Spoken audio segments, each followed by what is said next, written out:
पर आहे, काही नाम पर आहे, काही द्वैत पर आहे, काही अद्वैत पर आहे, काही उपदेश पर आहे. एखादं उदाहरण म्हणून जर आपण पाहिलं तर पंढरीशी जाणे आल्या तो संसारा विनाथा सोयरा पाणी. या भंगाद्वारे जगद्गुरु तुकाराम महाराज तुम्हाला आणि आम्हाला सर्वांना काय करतात?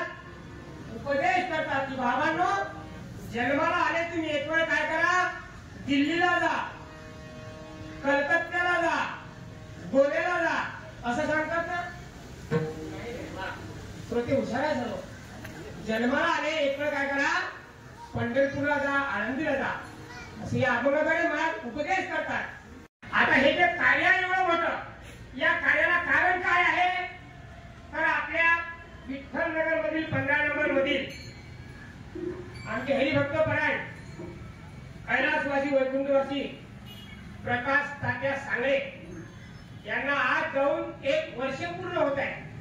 यांच्या पुण्यस्मरणानिमित्त आपण या ठिकाणी सर्व जमलो. त्या कारणामुळे हे कार्य या ठिकाणी हा कीर्तनाचा कार्य आहे. म्हणजे ज्यांना ज्ञात आहे, ज्यांना ज्ञात नाही, त्यांना म्हटलं हे काय करणार इथं, त्याला काहीतरी कारण आहे आणि कारणामुळे कार्य घडत असते. म्हणून आज त्यांच्या पाठीमागे त्यांचे चिरंजीव प्रशांत प्रकाश सांगळे, 2 नंबर चिरंजीव सुशांत प्रकाश सांगळे, त्या दोघांना पण 2 मुलं आहेत. एकाचं नाव पार्थ आहे आणि दुसऱ्याचं त्याच्या आजोबाचं आवडतं नाव साईराम आहे. असे 2 नातवत त्यांना, त्यांच्या 2 सुना, असा हा सांगळे परिवार आणि त्यांचे सर्व नातेवाईक, आपले सर्व, त्यांच्या या काळमधील सर्व आमचे जगताप साहेब असतील, किल्ले साहेब असतील, सर्वांना त्यांना ते गेल्यामुळे त्यांना सर्वांना दुःख झालंय. त्या दुःखाचं हरण करण्याकरता आपण त्यांच्या निमित्तानं हा त्यांच्यातून त्यांची काहीतरी थोडीफार सुटका व्हावी किंवा त्या निमित्तानं काहीतरी उचित असा कार्यक्रम असावा म्हणून ही कीर्तन सेवा आहे.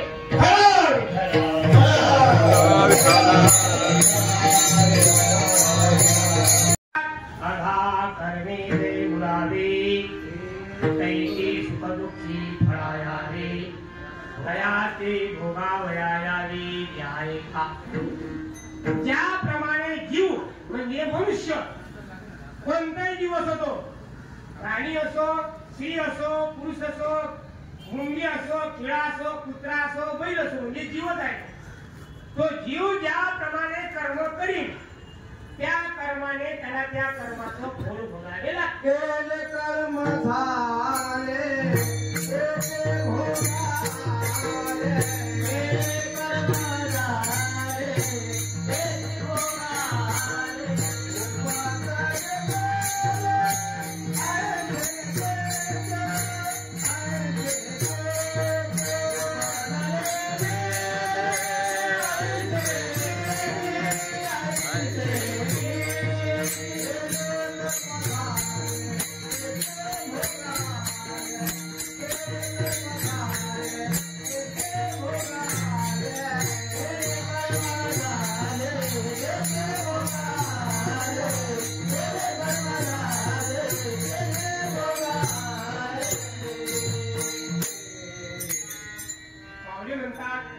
जसं आपण कर्म करू त्याप्रमाणे त्या जीवाला जन्माला यावंच लागते. एखादं उदाहरण म्हणजे तुमच्या समोर मांडतो मी. देवाचा बाप राजा दशरथ, कुठल्याही माणसाला एखादा छंद असतो म्हणजे कर्म असल्यासाठी. त्या दशरथाच्या नेहमी कर्म आहे, छंद होता त्याला शिकार करण्याचा. तुमचंही कर्म आहे, माझंही कर्म आहे, माझाही छंद आहे, प्रत्येकाला छंद आहे. एखाद्याला तमाक व्हायला छंद असतो, एखाद्या विडी व्हायला छंद असतो, एखाद्याला प्रत्येकाचे छंद वेगवेगळे असतो, एखाद्याला भजनाचा छंद असतो.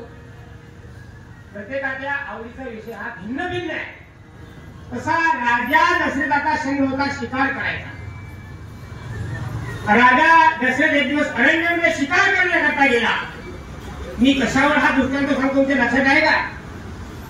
जीवावर सांगतो. जीवाला जन्माला यावंच लागते. कशामुळे? कर्मामुळे. मग राजा दसरा शिकार करण्याकरता गेला. एक दिवस त्याला शिकार मिळालीच नाही. हताश म्हणजे दुःख झालं आणि एका झाडाखाली जाऊन बसला. घनदाट अरण्य होतं आणि त्या अरण्यातून एक दिवस श्रावण बाळ आपल्या आई वडिलांची कावड घेऊन अंधाऐवजी होते.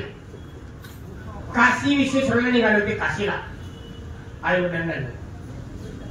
तेवढ्यामध्ये त्या श्रावण बाळाच्या आई वडिलांना तहान लागली आणि श्रावण बाळाच्या आई वडील म्हणतात, बाळा अरे कुठेतरी पाणी असेल तर पाणी शोध, आम्हाला पाणी घेऊन येत होते. तेवढ्यामध्ये श्रावण बाळाने रस्त्याच्या कडेला तिथे कावड झाडाखाली ठेवली आणि झाडी हातामध्ये घेतली आणि त्या डोंगरामध्ये खोल नदीमध्ये तो श्रावण बाळ झाडी घेऊन पाणी शोधण्याकरता गेला. खोल नदीमध्ये गेल्यानंतर त्या घरीमध्ये त्या झाडीमध्ये त्याला एक पाण्याचा झरा मिळाला आणि त्या झऱ्यावर गेला आणि पाण्याने ती झाडी भरली. तेवढा असा बुळबुळ असा आवाज झाला. बुळबुळ बुळबुळ असा आवाज झाला आणि तो आवाज कोणाच्या कानावर गेला? राजा दशरथाच्या कानावर गेला. तो शिकारी करता टपून बसलेला होता. कसा बसला होता? टपून. आपल्यावर मी कोण बसलेला आहे? टपून आहे. लक्षात ठेवा, सावध राहा सर्वांनी. आपल्यावर सुद्धा टपून कोण बसलेला आहे? काळ.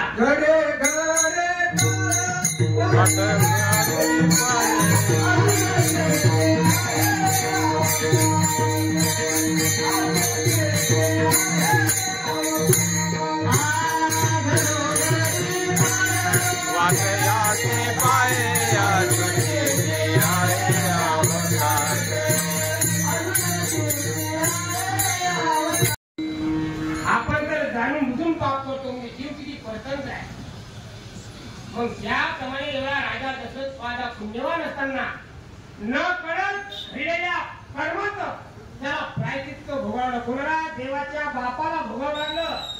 तर तुम्ही आणि मी जशी दर्या में खसखस है की झाड की पत्ती है. म्हणून जीव ज्याप्रमाणे कर्म करीन त्याप्रमाणे त्याला त्या कर्माचं फळ भोगावेच लागते.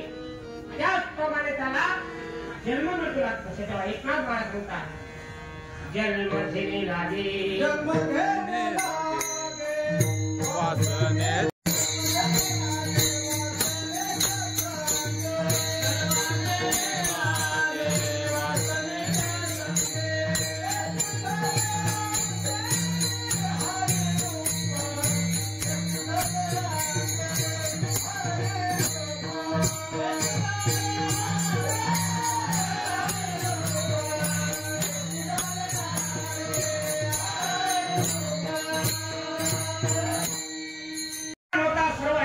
संपन्न होता.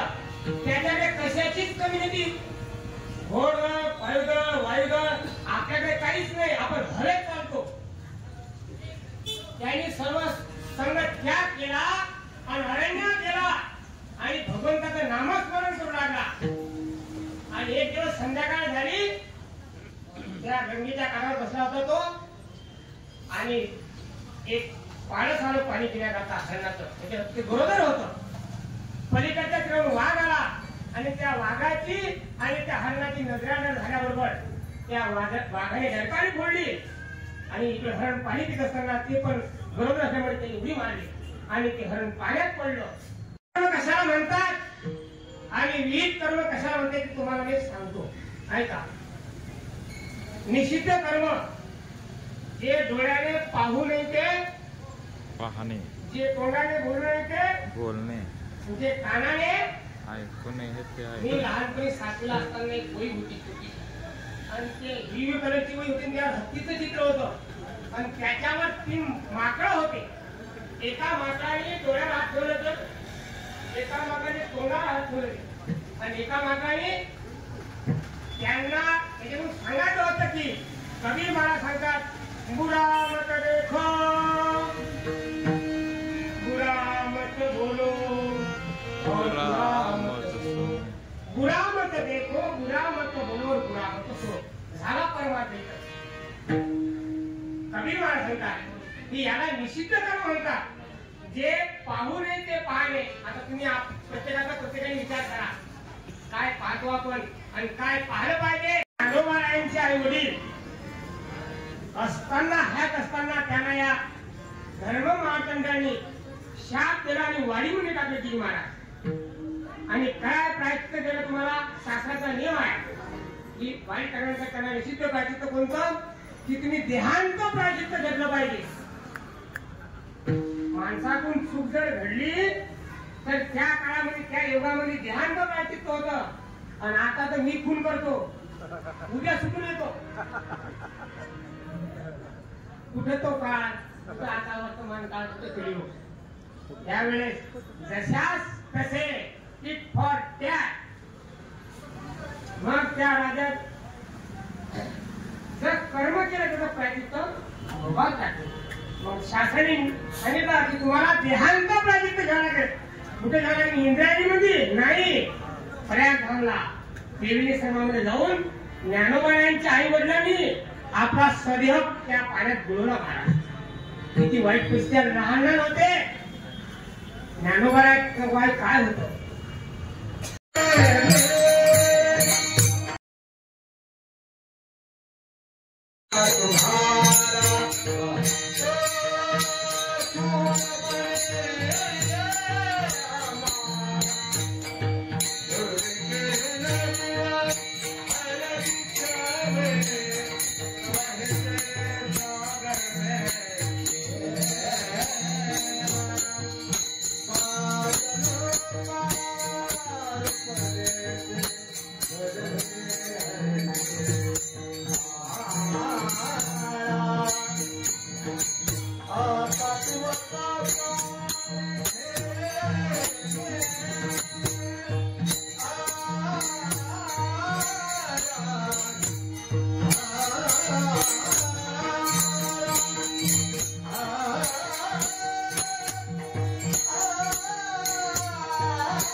Ah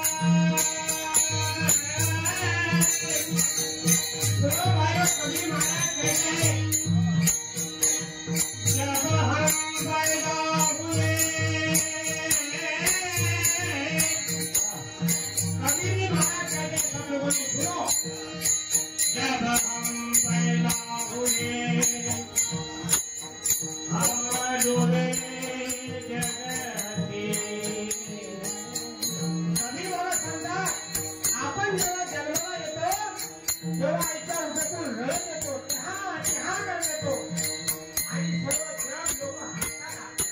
वा वा, चांगलं जन्माला सर्वांना आनंद होते. पण त्या मुलाला काय यातनं होता ते त्या आईला आणि बाळण पण त्याला म्हणतात बाळ किंवा अंत. कधी बाळ सांगा, जब हम पैदा हुए हम जगहते ऐसी करनी कर चलो हम हटे जगदोरी.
मुक्ती परलेली नोवली आता दिवस चारी खिळीबिळी.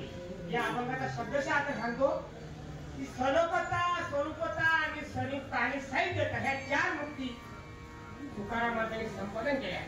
म्हणून या अभंगाचा माझ्या मतीप्रमाणे यथामती एक अवकाश थोडक्यात आता समोर मांडलेला आहे. भावाचं बरोबर असो का चूक असो, देवाचे कारण देव आहे.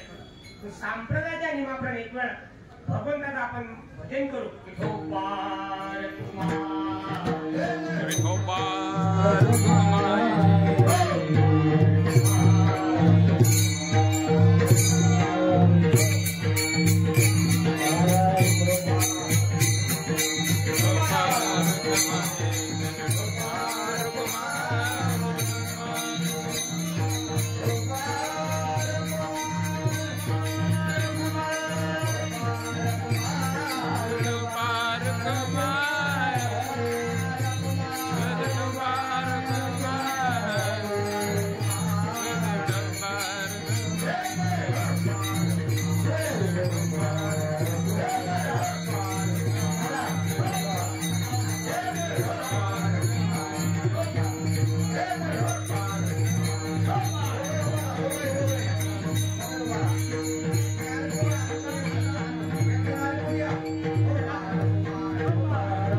शेवटचा दिस गोडवावा आता निशिंगे धावा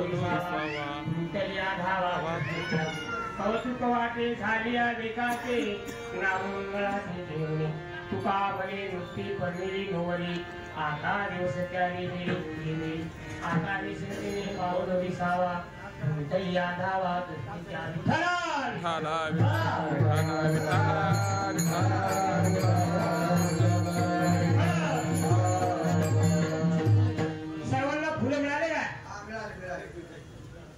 आणि मी जेव्हा सांगेन तेव्हा सर्वांनी फुलं एका ताटामध्ये गोळा करायचे, फेकायचे नाही. याच्यावर लक्ष ठेवा सर्वांनी. हा फुलांचा अभंग होईल ऐका.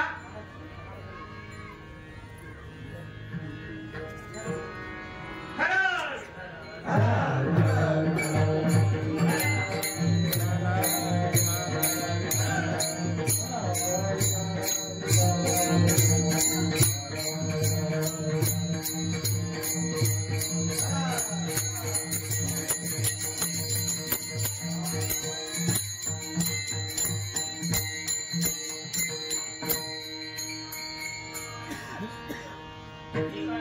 म्हणतो आपण आपल्या ज्येष्ठ साहेबाचं भजन केलं, आता वकिलाचं भजन करायला सर्वांनी कोणी विसरू नका.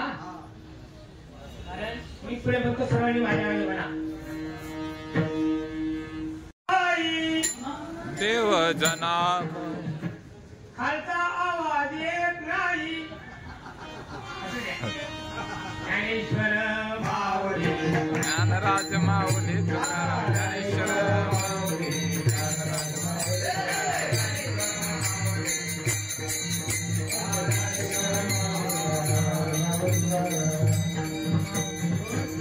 या अभंगाचं एकच सार लक्षात ठेवा, जसं आपण कर्म करू त्याप्रमाणे त्या कर्माचं फळ प्रत्येकाला भोगावं लागते. एक छोटासा एका मिनिटाचा दृष्टांत सांगतो आणि आपला फुलाचा अनुभव होईल. बघा, कीर्तन फायदा आहे. असे एक वयस्कर बाबा कीर्तन आले, त्यांना कीर्तन आवडत नव्हतं, पण ते कीर्तनात येऊन बसले असते त्या खांबाला टेकून आणि जांभळे द्यायला लागले. त्यांना झोप यायला लागली कीर्तनात. महाराजांनी सांगितलं कीर्तन ऐकल्याने काय फायदा होते ऐका. 4 शब्द सांगितले महाराजांनी, लक्षात ठेवा, तुम्ही पण लिहून द्या घरी, तुमच्या पण फायद्याचं पडते. महाराजांनी सांगितलं बाबा ते कीर्तनाला येतून लोक येऊन बसले, आले या. बाबा कसे तरी सगळं करत आले, कीर्तन उभे राहिले आणि त्या खांबावर उभे राहिले.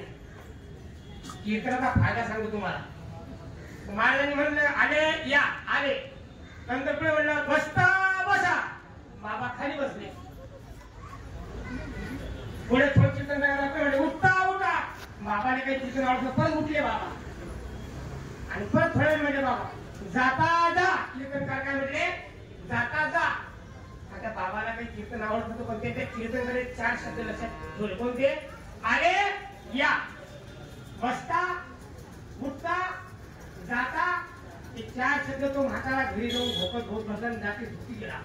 हाय फाय म्हातारा होता, भरपूर इस्टेट होती, मोठा बंगला होता, छोटा रात्री. आणि त्या दिवशी रात्री त्याच्या घरी 4 चोर आले दरवाजेच्या बाहेर. 12-1 वाजता बाबा झोपले, घोरायला लागले. आणि स्वप्नामध्ये महाराजांनी सांगितलं होतं, काय सांगितलं होतं? चोर उभे होते दरवाजामध्ये, अरे ते चोर कानामध्ये बाबा गाडी दिसतोय, पण या म्हणतो आपल्याला. चोर थोडे शांत उभे राहिले. थोड्या वेळ लगेच घोड्याला सुरुवात झालं. पण म्हणले बसता बसा. चोर 4 म्हणले गेले, बसा म्हणतो. आता आपली चोरी काही सक्सेस होत नाही. परत वाट करतात, बाबा परत दुसरे म्हणतात उठता उठा. चोरांना वाटा आता काही आपली चोरी काही सक्सेस होत नाही. ते निघाले ना उठता उठा आणि परत थोडे म्हणे जाता जा. चोर चिंचिंगाट पडून गेले. कशाचा फायदा आहे? तमाशा ऐकण्याचा, पिक्चर ऐकण्याचा नाही, कीर्तनाचा फायदा लक्षात ठेवा. म्हणून याच्यासाठी केला होता पावलं विसावा आम्ही जातो तुम्ही कृपा असू द्यावी, कृपा असू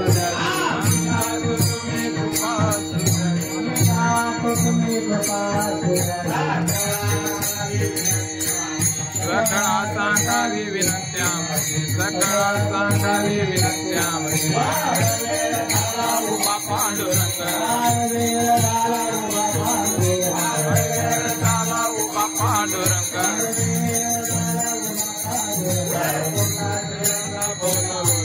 वैकुंठ दारांना बोलवितो, वैकुंठ दारांना बोलवितो. अंतकाळी तू आम्हाची पावना, अंतकाळी तू आम्हाची पावना. मुक्त तुका, मुक्त तुका. वाढवेळ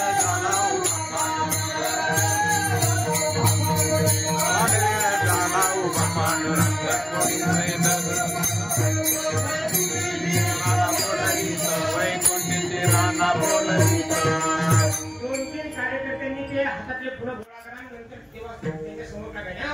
पुंडलिका विठ्ठल संजय देवता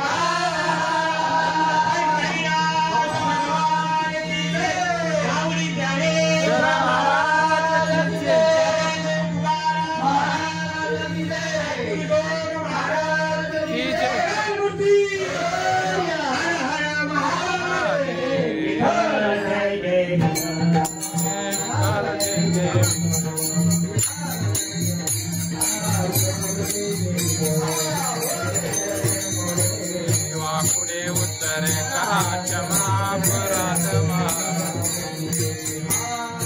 विचारिला अधिकार म्या क्षमापराध महाराज तुम्ही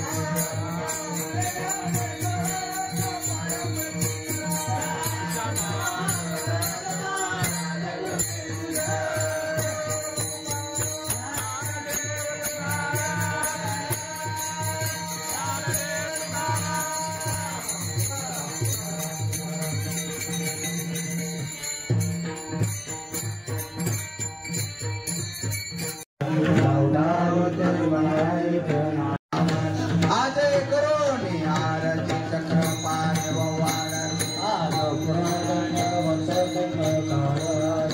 पहा पहा करा पुण्यवंत तुम्ही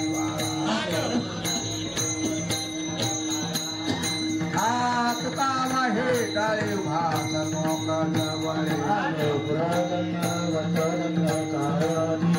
प्रेमाच प्रेम आरती गोविंदा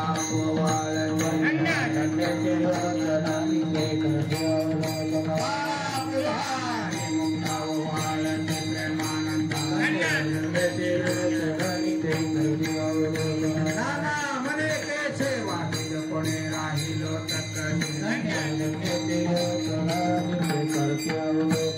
आरती ज्ञान राजा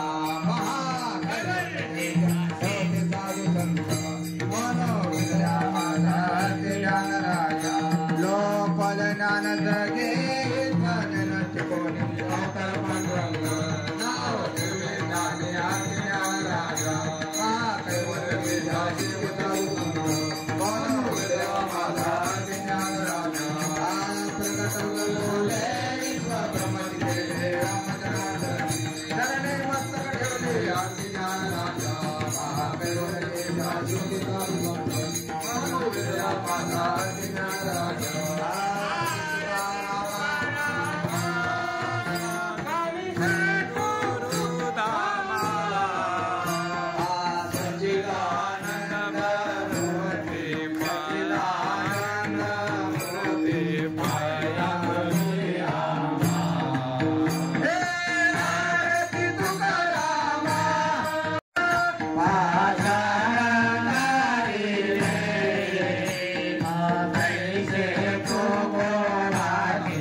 संत संगे सर्व काळ चंद्रभागे स्नान अक्कलपाळीचे वाळते आकुळा चंद्रभागे स्नान तुका मागे ह्याची दान पंढरीचा वाळा मागणे ते एक तुझपती आहे तरी पाय पांडुरंगा या संता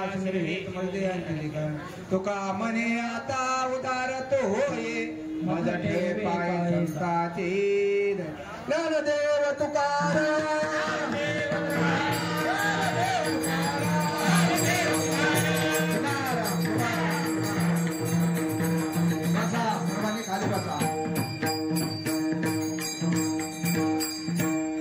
ऐका बोला कुणाला बोलत असलं 5 मिनिट हा बोला कोणी कार्यकर्ते कोणी बोला 5 मिनिट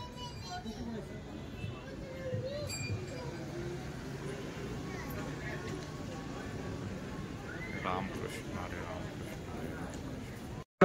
नेत्रजनांचे दुरितांचे तिमिर जावो विश्वधर्म सूर्य पावो रोगिरांची लतोटे लावो प्राणिघात वर्षात सकळ मंगळी ईश्वरी शांती मंदिराळी अनवरत भूमंडळी चला कल्पतरुचे आलो चिंतामणीचे गाव ओरलेले अर्णो पियुषांचे चंद्रमेघे आरांचन महारांगणित तापहीन हे सर्व आयुष्या संचलन किंबहुना सर्वस्वी पूर्ण होई अलोकी भजे हवे आदि पुरुषित अखंडित आणि ग्रंथ पूजिये विशेष लोकी कृष्णाष्टे जय बोले विश्वराव आहोय दान फसावो हे देव ज्ञान देव सख्या झाला